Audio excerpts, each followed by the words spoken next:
Televiziunea Română, întâlnirile JTI și Fundația Art Production vă recomandă Garantat 100%.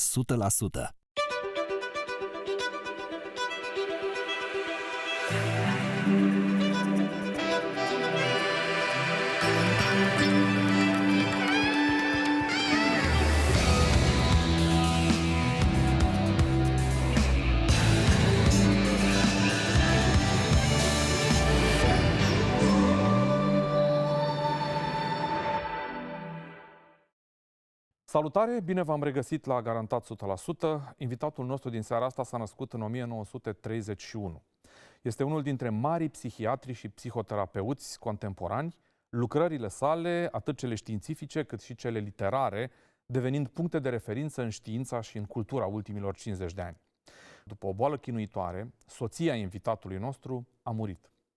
În ultimele luni de viață, a hotărât împreună cu soțul său să scrie o carte despre plecarea din această lume ca experiență pur personală, nu ca o relatare a ceea ce li se întâmplă altora. A rezultat un volum sfâșietor, o carte despre care se va vorbi foarte multă vreme de acum încolo. Doi mari cercetători, profesori universitari de anvergură mondială, soțul și soția, aflată în ultimele luni de viață, scriu împreună o carte despre ei, despre iubirea lor, despre carierele lor și despre despărțirea lor prin moartea unuia dintre ei.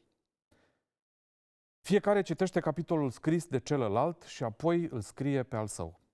Volumul e publicat la editura Veland, în traducerea Petronelei Rotar și a lui Vifor Rotar. Le mulțumim prietenilor de la editura Veland pentru mijlocirea acestui dialog. Doamnelor și domnilor, e o mare onoare să-i spunem bun venit la Garantat 100% profesorului, doctorului, cercetătorului, scriitorului Irvin Yalom. Good evening, Professor Yalom. Good evening, Dr. Yalom. Thank you so much for accepting this invitation. It's a huge privilege to have you as a guest. My pleasure. Dr. Yalom, it will be very hard to ask some questions, but we'll see how I manage along the way. Here's what you say in the beginning of your book. In writing this book, we are at an age when most of our contemporaries have died. We now live each day with the knowledge that our time together is limited and exceedingly precious. We write to make sense of our experience, of our existence, even as it sweeps us into the darkest zones of physical decline and death. This book is meant first and foremost to help us navigate the end of life. End of quotation. It's an extraordinary metaphor, but also an excruciating one. What is underneath it, Dr. Yalom? What's the practical dimension of this metaphor to navigate the end of life? Well, I don't know if I can say it in another way. We're both very old. I don't know anyone older than I am at this point. I never expected to live this long. My colleagues and friends that I came to teach with at Stanford, we opened up a brand new medical school just at the time that I began here.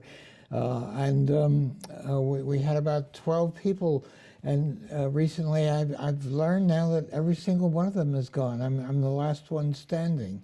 So yes, I'm thinking very much of the end of life now. I'm in that stage where fortunately I still have my mind relatively intact. I can still write, but I'm a bit lonely. All my good friends have died now, and yes, I'm facing the end of life as I have never faced it before. At a certain moment in this book, your wife said, and I quote, "We make a fine pair, I with myeloma and he with his heart and balance problems. Two old people in the final dance of life." End of quotation. Yes. You were reading each other's chapters before writing the following one. What did you feel when reading this? When I read that, when you read, yes, well, that was early on. The book is entitled "A Matter of Death and Life." Of course, the general phrase in English is a matter of life and death, but it's a matter of death and life, it's a book about her death and about my life afterwards. So half the book is the two of us writing chapters together about her illness and what she's facing. And she had a disease called multiple myeloma, which is a cancer of the blood cells. And it doesn't always have to be fatal. Some people recover from it. Some people live 5, 10, 15 years, but all the medication did not work with her.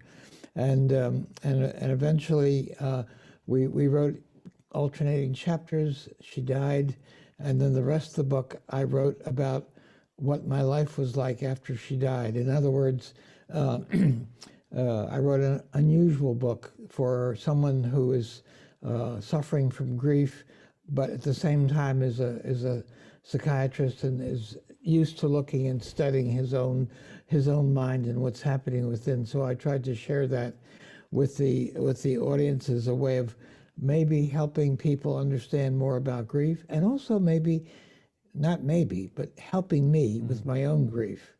It was a task for me. I've been a writer all my life since I was a child, and I've loved to write. And right now, that book was a lifesaver for me to be able to write now, and I'm continuing to write another book now. At a certain moment, Dr. Yalom, you said, for many years, I have been convinced that there is a positive correlation between death anxiety and the sense of unlived life. In other words, the more unlived your life, the greater your death anxiety. How is this working, Dr. Yalom? Well, that's something I've been exploring quite a bit in the last year or two, because I'm seeing a lot of people just for single consultations, and a lot of people are contacting me to deal with their death anxiety. And more as I speak to these people, that formula makes a lot of sense to me and to them, because it seems to me if you go into the end of your life with a great deal of regrets about the life you haven't lived, the life you could have led, but we're never able to do that, I think there would be a great deal more death anxiety. That feels right to me, and it feels right with the patients I'm working on. I'll speak about myself on that, because as I go now, as I've lost my wife and as I'm heading towards the end of my life, I have very little death anxiety. Very little. It's quite amazing to me, because I have had a lot in the past. Years ago, when I first came to my university, to Stanford, and teaching psychiatry, a woman approached me who had breast cancer, metastatic breast cancer, meaning it had spread all over her body, and there was no treatment for it. And she asked whether or not she knows some other women who have the same issue. Would I be willing to lead a group of them? And I don't think such a group had ever been done before. I don't see anything, any records about that. So I did that, and I led that group for years. But it was a group in which every single person in that group died. And new people would come in with that. And that generated a lot of anxiety in me, a lot of putting my own death right in front of my eyes. And then I thought, I've got to get some help with this death anxiety. So I started therapy with a very well-known American therapist named Rollo May. I don't know if his name is, you're shaking your head, so you know his name. I know he's been translated into many languages. And I worked with him for about 1.5 years. And he helped me a great deal with my death anxiety at that point.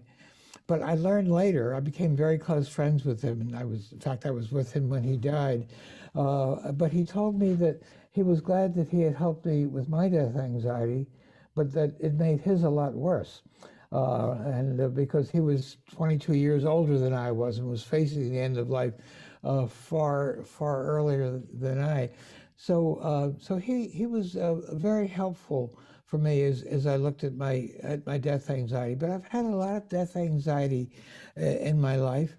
But now, when my wife has died and thinking of what lies ahead for me, I have very little death anxiety, and it has a lot to do with how I feel about how I've lived my life. I've been fortunate enough to live my life since I was 14 with this extraordinary woman who I loved very much.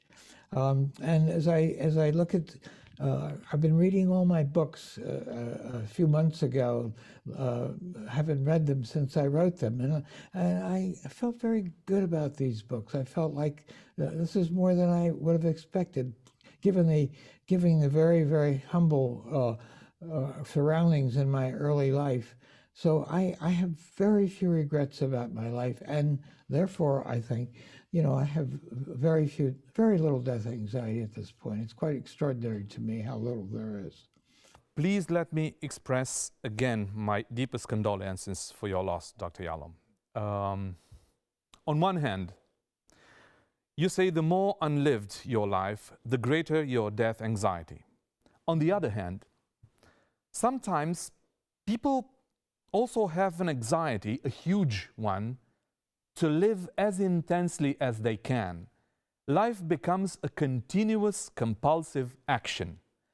An obsession to live as much as possible, an obsession that replaces life itself. Where's the balance, Dr. Yalom?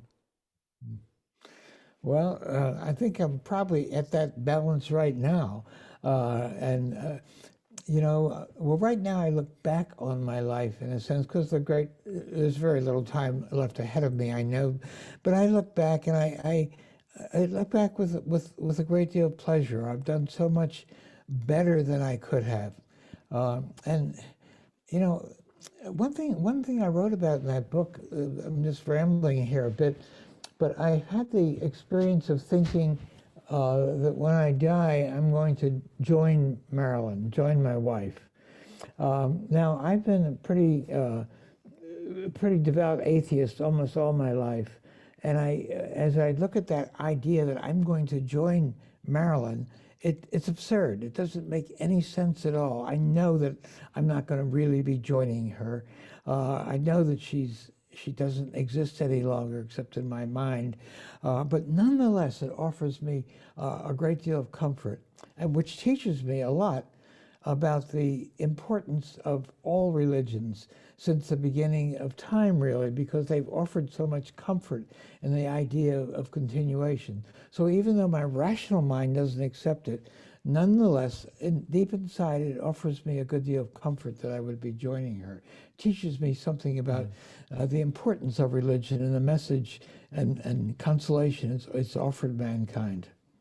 So that's an area where balance might be found. Mm-hmm. Where balance might be found, yes. Dr. Yalom, there are lots of lines important in your book. I mean, lots of memorable lines, but one of them is the following: struggling with the concept that everything is insubstantial. And I repeat, struggling with the concept that everything is insubstantial. Can you please comment upon that? Well, let's see, I'm thinking about the translation. Tell me, what does that mean to you, insubstantial? That everything is going to vanish, you mean? Yes. Yes, everything is going to vanish. That is so. As much as we hate the thought of that, that is going to happen. And sooner or later, our planet won't be alive. And that is going to happen. And yes, that is hard to think about, but gradually I'm getting my mind around that. I take some pleasure that I'll be offering something to the next generation or so, but there have been many thinkers, many writers, and people vanish. I didn't sign up for perpetuity. I didn't sign up that I was always going to be remembered in some way. I think none of us really can sign up for that.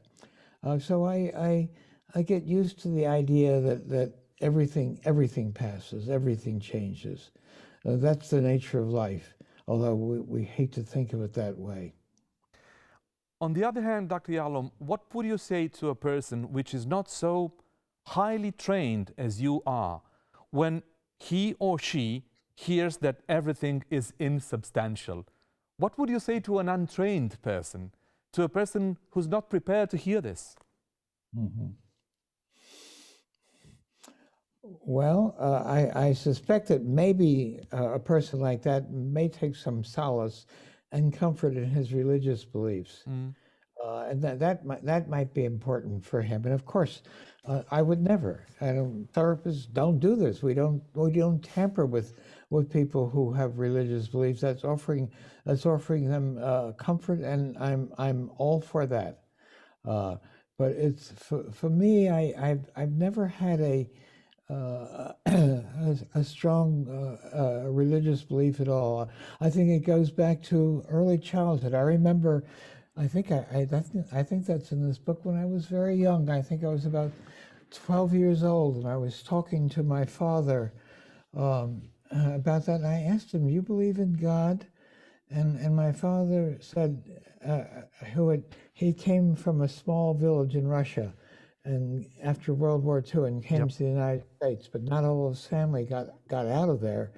And he said, "Well, after the Holocaust, how can you believe in God?" So in a sense, my father was religious in that they had dietary laws. He was Jewish, dietary laws, and he would go to the synagogue when he could.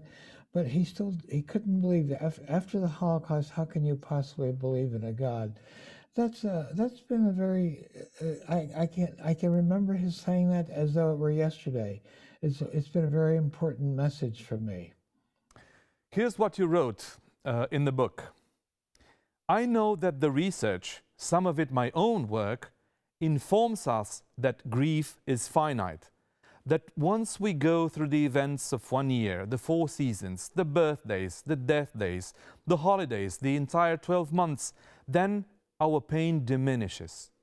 By the time we go through the annual cycle twice, almost all of us will once again rejoin life. That's what I've written, but I doubt it will work in that manner for me. End of quotation. Did it work eventually, Dr. Yalom?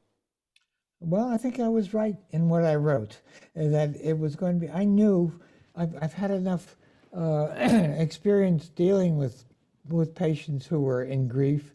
For years, I led groups of individuals who were in grief, and thought I knew a great deal about that. But I knew from the beginning that with the relationship that went on as long as mine did, meeting someone when you were 14 and spending your life with her, I knew that this was going to be very difficult, and I knew that my prognosis was not going to be good. And I expected that. So the first year has come and gone, and I'm functioning. I'm seeing clients. I do single session consultations. And above all, I'm writing. I've written that book. I'm writing another book now. Writing has always been a lifesaver for me. But have I really recovered fully from that? No, I don't think I have. I still have a lot of pain. When I think about my wife, certain guidelines are clear for me. I really can't look at her picture. I don't have them up in my office the way I used to. I can look at her picture. It just stabs me in the chest. So why inflict that on myself? Yes, you visit your wife's grave. I can't do that. I won't do that yet.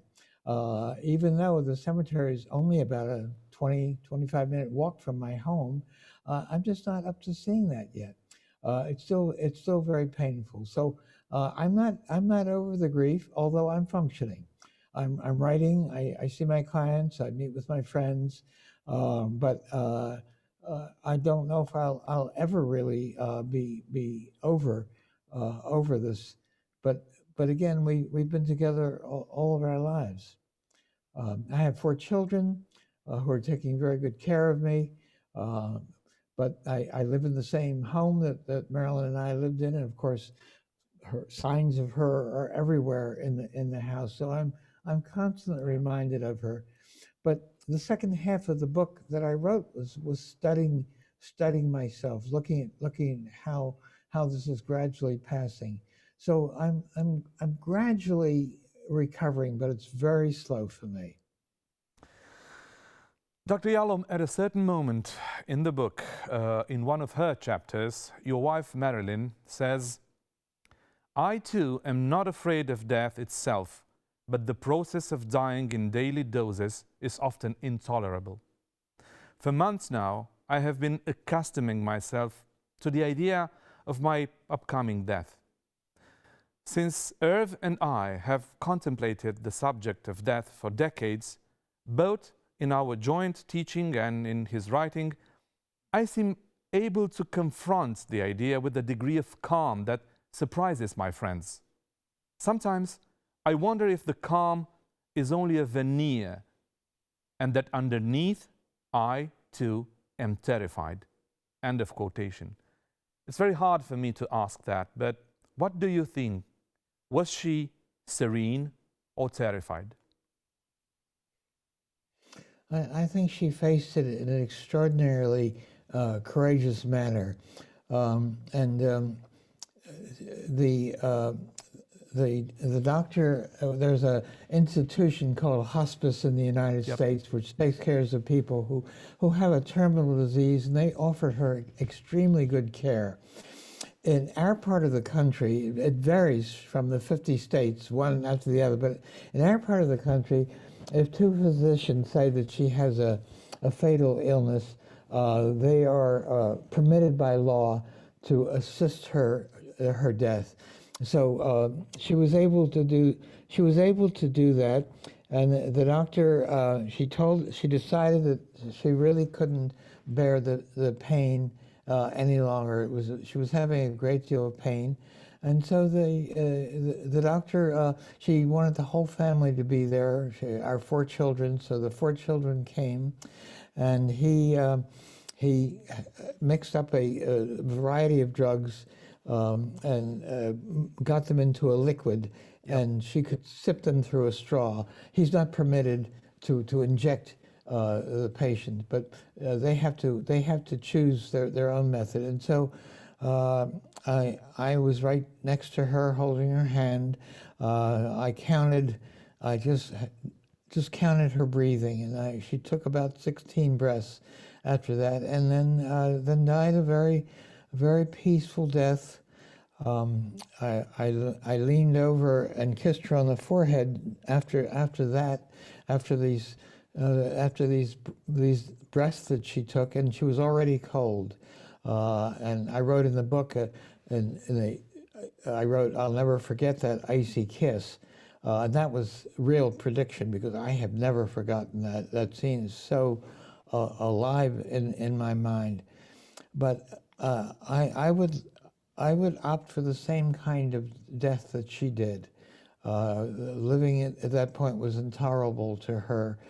She stayed alive as long as she could, I think, often just for me. So it was a death scene that was, in a sense, a good death for her. I would hope that I could have the same one for myself.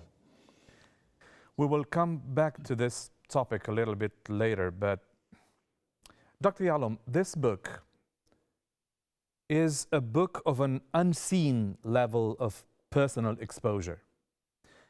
Some people would say even that this is not fair, that this is too much, that it is too personal, too open, and maybe too excruciating at a certain moment. What would you answer to people who think that this is too much? Yeah. Well, I think people who say this is too much also know at the same time that this is true, that this is something they may experience. Maybe at some point they'll gradually assimilate this bit by bit into themselves. But I tend to be quite open. I've learned as a therapist that it invariably is helpful to patients. It's against the rules in our field. I know very few therapists have taken chances, and you know, we're taught, at least we were taught 50 years ago, Right. you know, you remain blank screen. I'm convinced that that is the wrong way to do therapy. My first experience with therapy was when I started my psychiatric training. I was at Johns Hopkins Hospital in the East Coast of the United States in Baltimore, and I started work with a traditional psychoanalyst who sat behind the couch. I could not see her as I really bent my neck back to her. She rarely ever related to me or ever talked about our relationship. I saw her for 4 times a week for all 3 years of my training. That's 600 hours. It was very ineffective therapy, I thought. I learned how not to do therapy, at least from my viewpoint. So I've always tended to be far more open with myself, and every time that I reveal something of myself, it has helped the therapeutic process. A lot of my books are based on that. I started to do group therapy, and I taught group therapy. And the way that you teach students is to have them watch the group. You don't want them in the room; it's just distracting. So they're behind a mirror. It's a one-way mirror that they can see the group, but the group can't see them. They just see this mirror. And the group members, I tell them, of course, that it's being observed by my students, and they tolerate that, but they don't like it. They don't know what's going on in there. And they express that discomfort. So I tried a rather bold experiment. No one's ever done this before, I think. Right early on, I said, all right, listen, we're going to have this meeting, and I talk about this group afterwards. But what we can do is change places. I'm going to have the students come into the room at the end of the session, and you all go into the mirror room, and you watch us talk about your group. And that was a wonderfully successful endeavor. It was tremendously interesting to the patients. The students were kind of frightened. They were all new, but they got through that all right. So this was kind of self-disclosure on my part. We're not hiding anything. You can listen to what we're saying.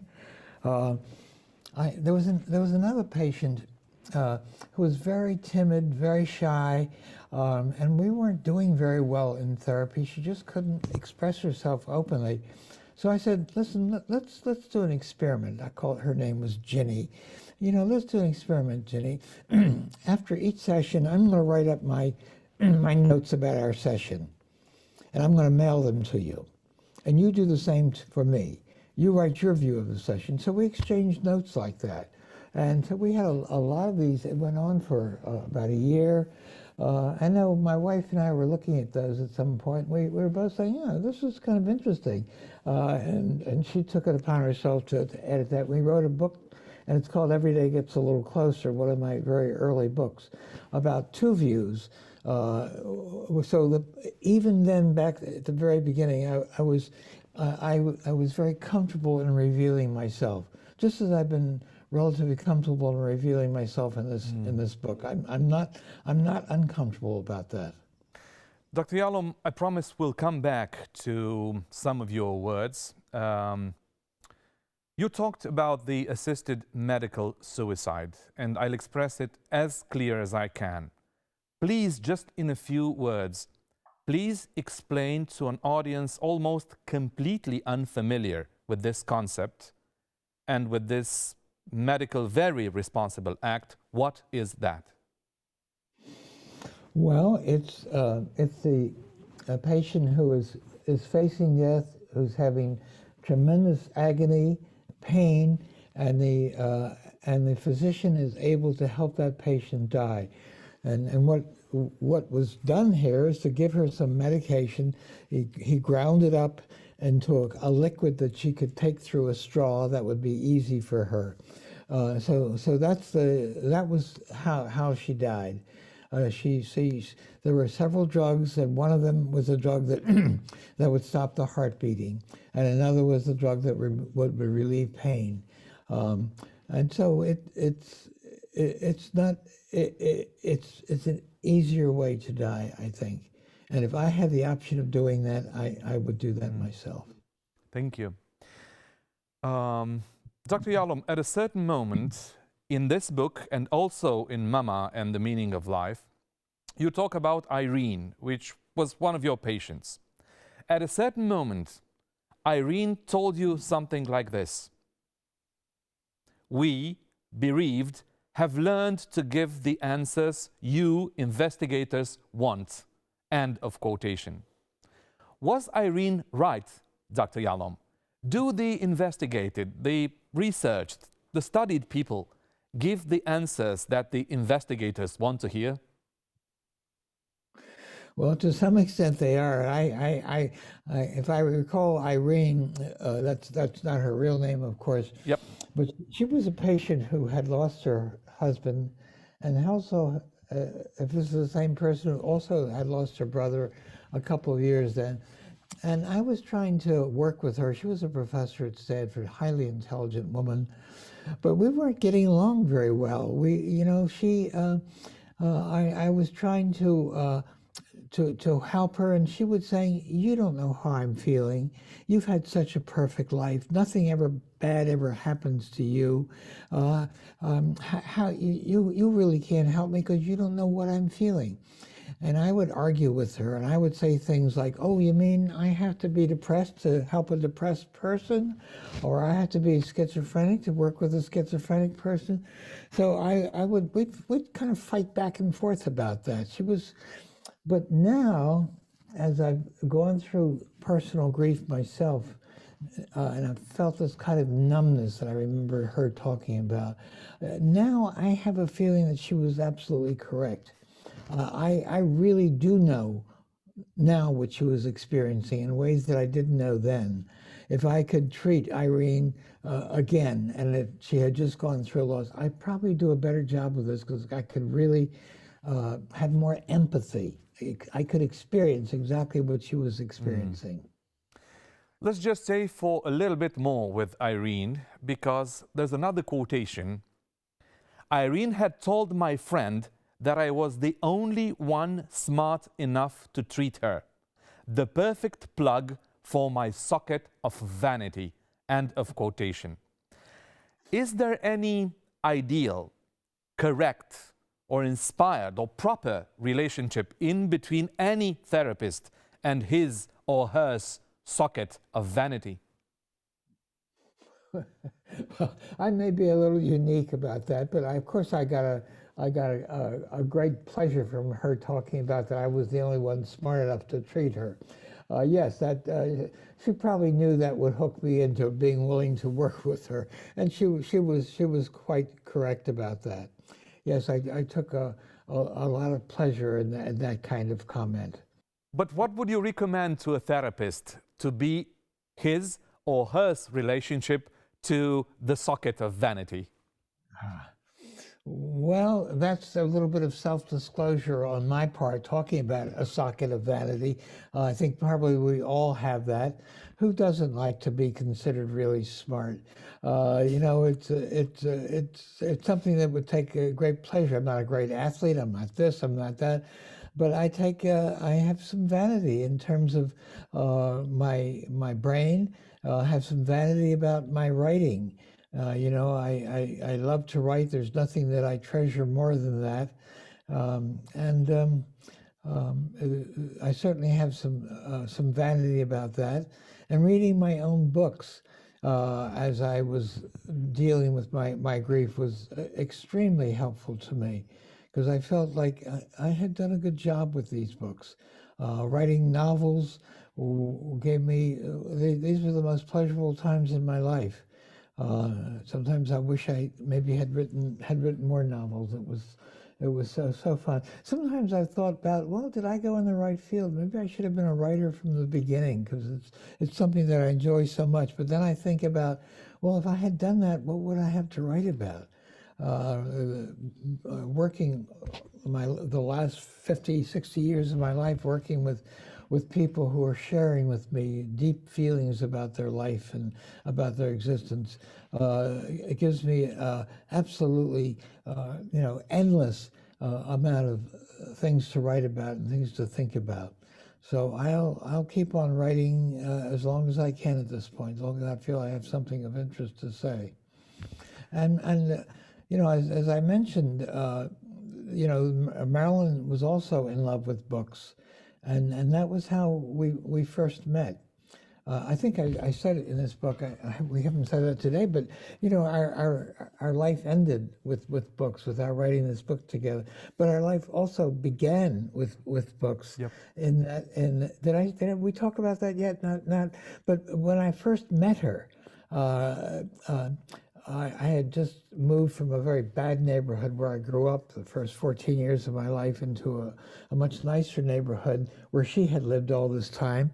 And I went to a party at her house, and it was jammed with all kinds of other people. I wasn't invited, but a friend of mine, we thought we'd crawl through the window and get into their house that way, which we did, and met her. And then I got her phone number, and she was my very first date. We met at an ice cream store the next day, and she told me that she had skipped school that day because she had been up all the previous night reading a book, reading a novel, finishing a novel called Gone with the Wind, I think. What? Gone with the Wind. Gone with the Wind. I have an assistant here. At 90, things like that will happen. I'll blank on it, and then 2 minutes later, it'll hop into your mind. So I was just floored by the fact that she loved books in the same way that I did, because I just read continuously when I was a child. So in a way, our life began with a book, with that episode, and of course our life ended with our writing this book together, which was extremely moving thing for me to do. Dr. Yalom, will you allow me to play the devil's advocate for one question? Please. What would you answer to someone who could tell you something like this? Dr. Yalom, your type of literature is not right, is not ethical. You get money to listen to the grief of people. You have paid inspiration for your literature. This is not fair. How will you answer to that? Well, I have a couple of answers. First of all, you must keep in mind that I never write anything about a patient without showing the patient what I'm writing and getting their permission from that. That's absolutely essential for me. So yes, I do write about that experience, but then I'm also writing for the purpose of educating others. I'm a teacher, and everything I write is meant to teach other students, younger students, of how to be helpful to others, how to do this. I've been writing a lot of stories about patients through my life. I've almost never, maybe one or two exceptions, I almost never have a patient not want to give me permission. And of course, I listen to that, and I take their comments very seriously. So I always get permission from people, and I always show this to the patients and allow them to express their feelings about that or change anything they want to. So I do that. So I'm writing primarily as a teacher. And much of the books that I've written about my field are all kind of meant to be teaching stories. Since we're here and we're very close to the end of our meeting, Dr. Yalom, in order to go to a very good therapist, you have to pay. One has to pay. Usually, this is expensive for some, very expensive for some others, and eternally impossible for so many people. This is not a leftist, insolent question, but in terms of elementary ethics, what do you think about that? There are so many people who live deeply tormented lives without any chance to a good therapist who can make their lives better. What do you think about that? Well, I understand that question completely. My attitude towards the fee is, I've been seeing these individual consultations now, but my letter to them says, here's my fee, which is the fee for therapists in California where I live. I say, but in these hard times, it's unaffordable to you. I'll reduce it and tell me what would be a comfortable figure. So I'm towards the end of my life. Money's not very important to me at this point. So I will reduce the fee as much as I can. There are always therapists who are starting out, who have lower fees. There are therapists who will reduce their fees to see patients. So I try to find a fee. Also, there's another thing that I'll often suggest to people, which is group therapy, which is something I've written a textbook of. I've been doing group therapy all my professional career. Group therapy is far less expensive than individual therapy and a very effective way to do therapy. So I encourage people to think about doing groups. Dr. Yalom, my last question from this dialogue refers to your last words from the book. And you say, and I quote, "I lean back in my chair, close my eyes, and take comfort." End of quotation. Are you back into your life, Dr. Yalom? Have you regained a certain form of comfort? I'm more comfortable than I was. Let me put it that way. But I'm still not over past the grief for reasons I've mentioned already. Not being able to look at my wife's picture and things like that. But I am more comfortable now. And again, it's got a lot to do with the fact that I'm writing, I'm feeling like I'm contributing something. That makes me feel good. I'm living at the same house that I've spent the last 40, 50 years with, so that makes me feel good. I have a group of colleagues that I meet with regularly. Somebody comes over and takes a walk with me every day. I take a walk down to the park, which is just about 2 blocks away, and I often sit on a bench. That's my wife's bench, because I have a plaque on this bench talking about the city of Palo Alto will put up plaques, if you pay them for this, of course. And there are about 10 benches in this park, and there's one of them that's devoted to my wife. So I sit on the bench and I kind of visit with her in my mind every day of the week. So I'm not fully back to where I was before, but I'm a lot better than I was a year ago.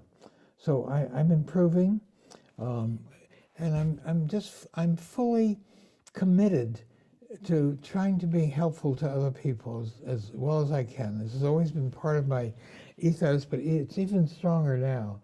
So I get a lot of pleasure from working with consultations or working with students.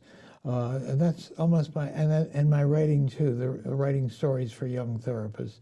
So I'm very caught up with the idea of being as helpful as I can right now to others. Thank you so much. I'll say a few words in Romanian and then I'll come back to you. Okay. Doamnelor și domnilor, aceasta a fost întâlnirea cu doctorul Irvin Yalom. E un mare privilegiu.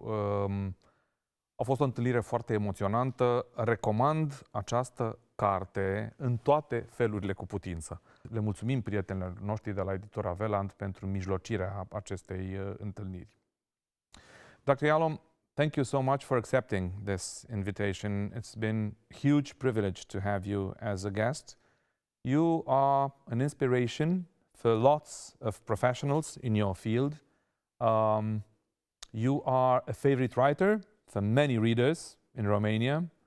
Thank you so much for everything that you do, and I express again my deepest condolences for your loss. And thank you so much for accepting this invitation and for being so kind. Right. And thank you. It's a pleasure speaking. Your English is absolutely perfect.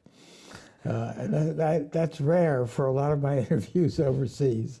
It's quite wonderful, and you have the accent the absolute perfect accent too. That sounds like you're a good friend, my next door neighbor. Thank you so much, and have a good life, Dr. Yalom. Thank you. Bye bye. Tuturor celor care sunt alături de Garantat 100%, mulțumim frumos pentru încredere. Noapte bună!